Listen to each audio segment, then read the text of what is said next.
नमस्कार मित्रों। इस एपिसोड में मैं आपको कीवी के बारे में ज्ञात कराऊंगा कि किस प्रकार कीवी की पैदावार की जाती है और इसके आने वाले एपिसोडों में आध्यात्मिक स्वप्न शास्त्र के अनुसार सपने में देखना खाना इत्यादि के एपिसोडों को क्रमशः बताते रहूँगा। और यहाँ पर मैं आपको कीवी के औषधीय गुण और कीवी की पैदावार पर एक संक्षेप में प्रकाश डालने से अच्छा रहेगा। अगर मैं इसमें बताऊंगा, प्रयास करूंगा बताने का कि ये जो कीवी फल है ये कैसे पैदा होता है। और भारत में ये काफ़ी दिन नहीं हुए इसको आए हुए, ज़्यादा लगभग इसको 1960 के दशक में ये भारत में आया था, पर लेकिन उस समय इसकी पैदावार पर रिसर्च चल रही थी। ज़्यादा नहीं, 60 साल इसको आए हो गए हैं भारत में। हाइब्रिड का जिसको हम बोल सकते हैं। वैसे प्राचीन समय में जो हूण तंग कुषाण के समकालीन जो है एक तंग डायनेस्टी थी जिसने कि भारत पर आक्रमण किया था और चीन की थी। अपने साथ ये कुछ कीवीज के जो बीज लेके आई थी, जो बाद में इसका विकृत रूप होकर के जंगलों में एक जंगली कीवी बननी शुरू हो गई, जिसको कि जंगली जानवर खाते थे। एक झाड़ वनस्पति शास्त्र वाले इसके बारे में अधिक बता सकते हैं।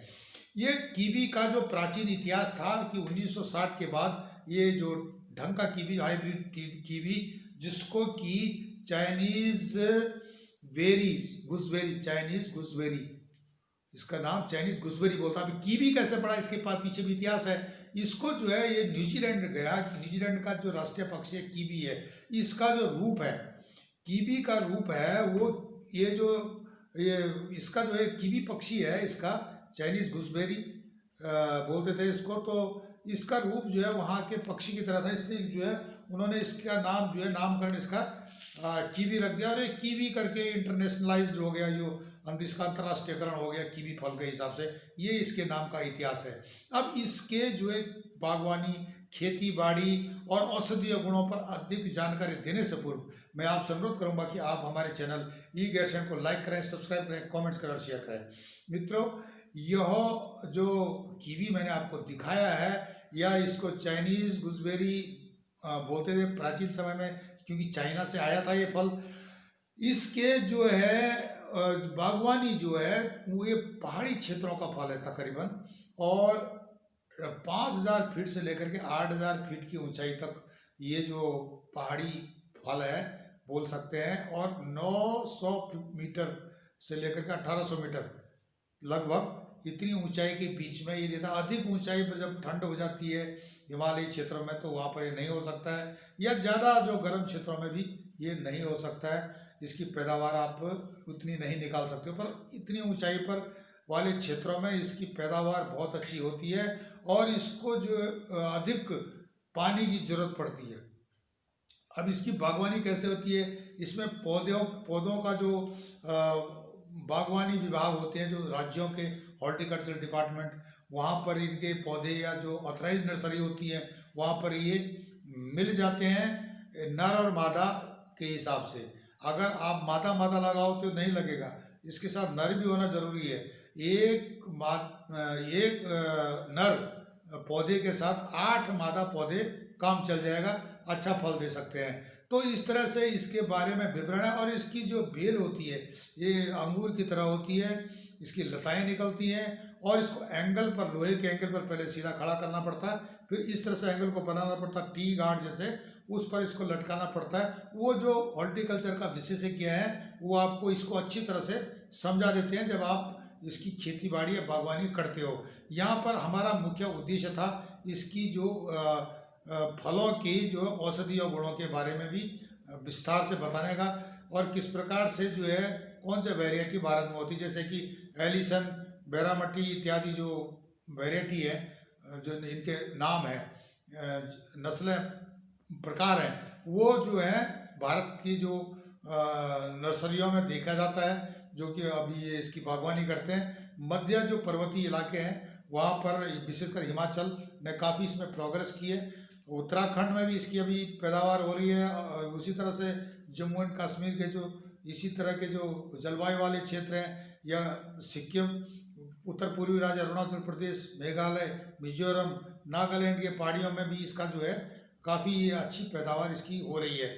और इसको प्रॉपर लेआउट का तरीका आपको हॉर्टिकल्चर का जो विशेषज्ञ हैं या बागवानी विशेषज्ञ हैं वो बता देते हैं। हर स्टेट के पास हॉर्टिकल्चर विभाग है और केंद्र सरकार भी इस कीवी की खेती को प्रोत्साहित कर रही है, इसमें अच्छी सब्सिडी दे रही है। तो सब मिला करके कहने का मतलब है कि इसके अच्छे गुण हैं, इसलिए इस फल के अच्छे गुण हैं, इसलिए जो है औषधीय गुण है, इसलिए इस पर इतना जोर दिया जा रहा है। 6 मीटर की दूरी पर इसका जो पौधा लगता है, बेल बन जाता जो बाद में अंगूर की तरह, और ये फलता बहुत ज़्यादा है। और यहाँ तक कि इतना फल जाता है कि बीच बीच से फल निकालने पड़ते हैं ताकि फल बड़े लगे। ये बताते हैं जो वहाँ के हॉर्टिकल्चर वाले। इसको लॉन्ग स्टोर कर सकते हैं आप, और निकालने के बाद इसको आप पकाते हैं। पका नहीं, टहनी पर नहीं पकता, निकालने के बाद इसको पकाते हैं। रुई के अंदर डालो, चाहे कपड़ों के अंदर डालो, या घास के अंदर डालो, थोड़ा गर्म इलाके में कुछ दिन रखने से पक जाता है, टेम्परेचर को थोड़ा हाई करने से। अब इसकी मेडिसिन या मेडिकेटेड जो प्लांट बोल सकते हैं इसको, या मेडिकेटेड फ्रूट बोल सकते हैं, इसको डॉक्टर एडवाइस करता है, विशेषकर जब किसी को डेंगू हो जाता है, चिकनगुनिया हो जाता है, high blood pressure, low blood pressure, और पथरी की बीमारी, डाइजेस्टिव सिस्टम खराब है, सर्कुलेटरी सिस्टम खराब है, अगर जो खून में जो है थिकनेस ज़्यादा आ जाती है, गाढ़ापन ज़्यादा आ जाता है, उसको नॉर्मलाइज करने के लिए जो है इस फल को खाने से नॉर्मलाइज करता है। सुबह शाम दोपहर लोग डॉक्टर इसकी एडवाइस करता है। तो ये सारी चीज़ों को करने के लिए अलावा जो मेमोरी आपकी पावर है, डिसबैलेंस मेमोरी का है, उसको भी ये ठीक करता है। ये दवाइयों के अलावा आपकी हड्डियों के लिए, आपके त्वचा के लिए, हर तरह से ये आपको फ़ायदेमंद है। इसका सलाद पहले 5 स्टार होटलों में आता था। और एक जो फल है, इसकी कीमत जब डेंगू हुआ था 2 बार भारत में, तो इसके 50-60 रुपये एक फल की कीमत नगरों में पहुंच गई थी। तो ये सोच सकते हैं आप कि इस फल की क्यों भारत में ज़रूरत है, जबकि यूरोपीय देशों में इसकी पैदावार बहुत पहले शुरू हो चुकी थी, और वो इसकी जो वैल्यू, इसकी जो है ताकत के बारे में परिचित हो चुके थे। लेकिन भारत में 1960 दशक के बाद जो है इसका आना हुआ, और बेंगलोर में इसको ट्रायल किया गया, वहाँ पर सक्सेस नहीं हुआ, शायद भौगोलिक स्थिति ऐसी थी, और ये हिमालयी क्षेत्रों के लिए जो है वहाँ पर सक्सेस रहा। और इसकी पैदावार आज की तारीख में कई किसान बहुत अच्छी कर रहे हैं, बहुत अच्छी पैदावार कर रहे हैं, और इसकी मार्केट भी लोकल मार्केट के अलावा जो है महानगरों में इसकी बहुत अच्छी मार्केट है। इसकी पैकिंग इत्यादि का सारा सिस्टम है, सारा इसका सिस्टम लगाने से लेकर के, इसका रोपण से लेकर के, और इसके फल निकलने से और बाजार तक जाने के लिए आपको हॉर्टिकल्चर वाले की या जो बागवानी विशेषज्ञ की सरकार की तरफ से या ऑथराइज्ड जो नर्सरी है उनकी तरफ से मदद मिलती रहती है। अब यहाँ पर ये देखा गया कि भारत में एलिसन जो या बैरामट्टी जो प्रजातियाँ जो इसकी हैं, कई प्रजातियाँ हैं, पर लेकिन ये प्रजातियाँ ज़्यादातर लगाई जाती हैं। और नर और मादा का जो पौधा लगता है 1:8 के रेशो से लगता है, मतलब 1:8। एक अगर पौधा जो है नर का है तो 8 मादा के पौधे लग करके वे अच्छा फल देते हैं। इस तरह से बागवानी वाले इसके बारे में बताती है। और इसका जो रोपण होता है सितंबर अक्टूबर न जनवरी फरवरी में हो जाएगा। तो ये उसके बाद जो है जनवरी फरवरी के महीने इसका रोपण होने के बाद क्या होता है कि अक्टूबर नवंबर में इसकी फसल तैयार होती है। लेकिन फसल तैयार होने के लिए इसके 200 दिन लगते हैं, और तकरीबन ये जो है जो अलग अलग प्रजातियों के इसके पौधे होते हैं, कुछ पहले फल दे देते हैं, कुछ बाद में देते हैं, पर लगभग 5-6 साल में ये फल देना शुरू कर देता है। जहाँ तक मैंने एक बागवानी के जो अच्छे एक्सपर्ट हैं उन्होंने मुझे इसके बारे में बताया कि ये जो है बहुत अच्छा पौधा है, और इसको जो है वो हिमाचल से थे जिनके जो इसकी खेतीबाड़ी करते हैं, तो इसकी बागवानी करते हैं, और उनकी अच्छी इसमें जो अच्छी खासी इनकम है। इन्वेस्टमेंट इसमें शुरू में बहुत लगता है। ये सारी चीज़ें देखते हुए केंद्र सरकार इस पर सब्सिडी इत्यादि ठीक ठाक दे देती है। ये तो रही बात इसकी बागवानी की पर, लेकिन जो औषधीय गुणों से भरपूर और आध्यात्मिक गुणों से भरपूर ये विषय जो है, जो आध्यात्मिक लाभ जो है आज से नहीं, सदियों से चीन के लोग चीन का चटक और बंगाल का जादू एक जैसे, एक बराबर कंपेयर किए जाते थे। बंगाल का जादू भी उस समय जो है आध्यात्म में काफी प्रचलित था, अब कम हो गया है, ना के बराबर है। उसी तरह से चीन में एक चटक होता था, वो भी जादू था। प्राचीन चीन की बात हो रही है, ये कम्युनिस्ट चीन की बात नहीं हो रही है।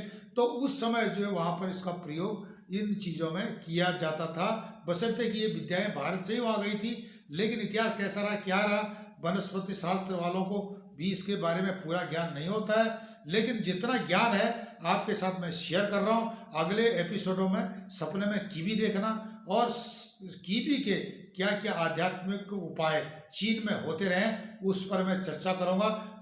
एक प्रकार से जो विश्वसनीय सर्वे के आधार पर मैं इन चीज़ों को आपको बता रहा हूँ। तब तक के लिए नमस्कार, धन्यवाद।